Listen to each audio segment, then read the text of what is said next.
Olá, meu nome é Pedro Macedo, sou médico psiquiatra e trabalho em envelhecimento há mais de 20 anos. Este vídeo faz parte de uma série de vídeos sobre o envelhecimento, baseados em histórias reais e com comentários baseados na minha experiência sobre o envelhecimento.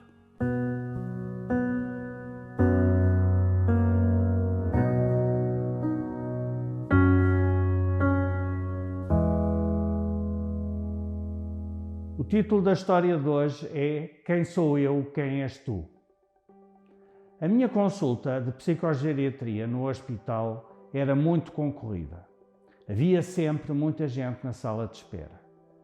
Nesse dia tinha chegado uma maca com bombeiros e familiares de um doente que vinha do Alentejo. O facto de estar uma maca nessa sala de espera causava grande confusão na mesma. E vieram-me alertar que havia um doente de primeira consulta que tinha que ser observado na maca, porque não andava e não falava. Ora, eu privilegio sempre a consulta face a face. É muito importante nós podermos estar com o doente, mesmo se ele não falar, e é muito importante nós podermos falar com o doente. Isto é muitas vezes desvalorizado pela própria família, porque acha que se a pessoa já não está bem em termos cognitivos, é difícil ou não há muito interesse em que se consiga estabelecer um diálogo com o médico. E por isso sobrepõem-se e querem ser os próprios a falar.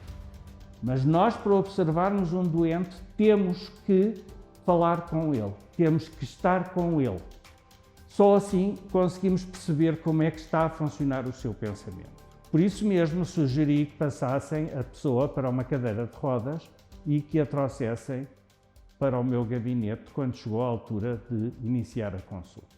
Entrou um senhor de cadeira de rodas acompanhado pela mulher e pela nora. A mulher e a nora começaram imediatamente a falar sobre o que é que se passava com este senhor. O senhor chamava-se Luís.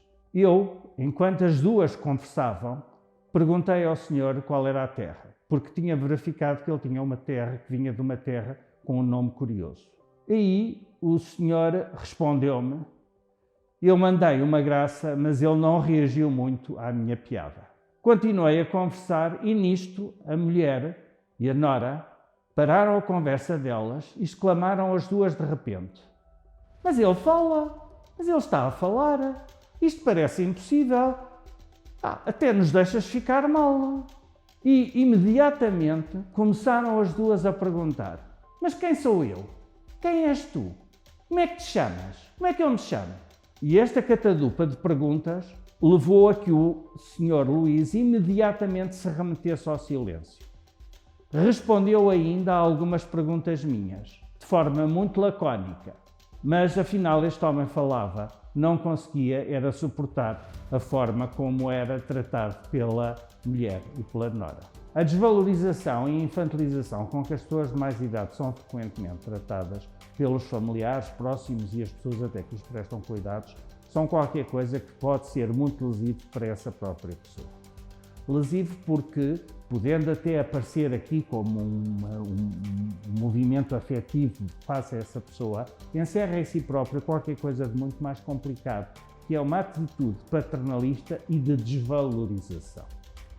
Nós vemos nesta história que um homem, o Sr. Luís, que tinha sido uma pessoa que no fundo tinha representado uma figura chave naquela comunidade, portanto era muito mais ele próprio o chefe de tudo aquilo, de repente passa a ser completamente subestimado e passa a ser tratado de forma paternalista. Há aqui é muito interessante também nesta história esta questão da forma como há aqui uma perda de identidade e uma confusão de identidades. Esta questão das perguntas que são feitas, quem és tu, quem sou eu, leva a que nós possamos ver como, quando temos a nossa imagem refletida em vários espelhos, a confusão que isso pode trazer para a própria pessoa. Perceber a sua identidade e devolver a identidade a essa pessoa é primordial na forma como a pessoa é capaz de depois se vir a sentir mais senhora de si. A desvalorização que o Sr. Luís sentia pela forma como o tratavam levou a que ele tomasse esta posição, que foi remeter-se ao silêncio.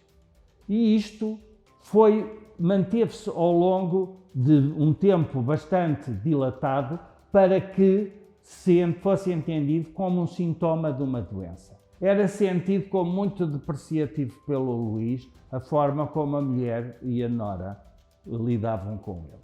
Assim nós podemos perceber que o erro de diagnóstico que aconteceu aqui relativamente ao Sr. Luís não falar tinha a ver com uma condição dele próprio, na sua forma como reagia ao que se estava a passar, mas apesar de o Sr. Luís não ter nenhuma doença de Alzheimer, o continuar desta situação não impediu que o senhor viesse a ter uma doença com compromisso cognitivo importante e percebeu-se que o senhor veio a desencadear uma doença vascular.